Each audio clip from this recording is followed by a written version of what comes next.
America is on the road to serfdom, not just because government spends too much, but also because bureaucrats miss opportunities to make money. After all, it's not their money, it's your money. Why bother to keep track of most of it? Government's the biggest landowner in America. It owns 81% of Nevada, most of Utah, Alaska, Idaho.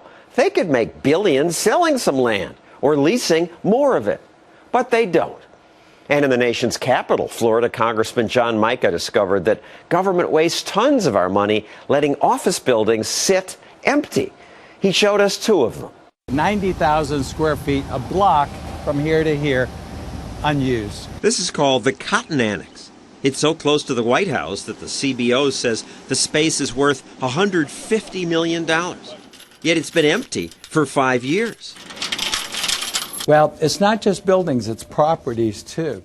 This is a small building. It's only 90,000 square feet. Maybe that's small to you, but government people, small. The normal people. We've got one down the street that they leased with 1 million square feet without any tenants. It's just empty. What's in it for them to hold on to this empty thing? It's bureaucrats. They can't make a decision. They got thousands of these properties, and nobody wants to make a decision. This is just here. We've got Miami, we got Chicago, Los Angeles. Down the street is the old post office.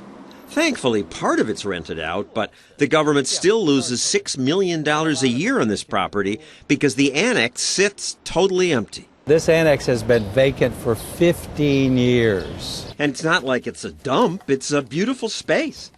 Now, I know some GSA employees were caught making these rap videos where they brag about wasting our money. 'Cause I buy everything I feel rappers can't afford. But they didn't all do this, and even these two didn't do it all the time. I don't get the motivation. I assume they want to do a good job. They're decent people. You're missing the point. There is no motivation in government. Come on, no motivation in government? Congressman Mica joins us now. No motivation? Well, that's our job, actually, to motivate. And the taxpayers left holding the bag, they're back home.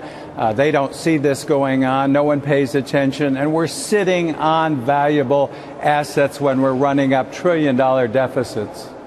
So the GSA admits it has 14,000 buildings it calls excess. The government even has a map that lists them, and it's kind of fun. You can click on one of these dots and learn more about how your money's being wasted and where.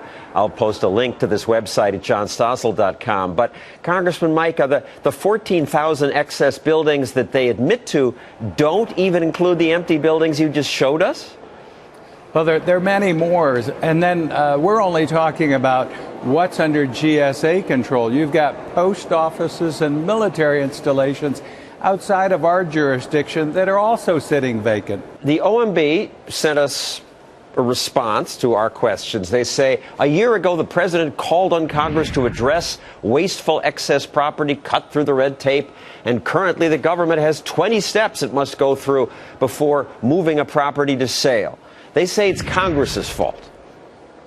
Well, part of it is Congress's fault, and some people do benefit by keeping things the way they are. The OMB says we couldn't wait for Congress, so we've aggressively cut excess real estate costs by over $1.5 billion.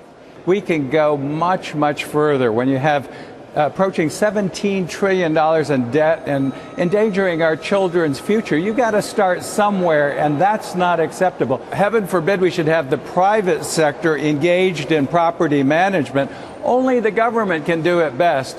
That's a flawed philosophy and a flawed way of conducting the people's business. You used to be a private developer, so you understand the differences.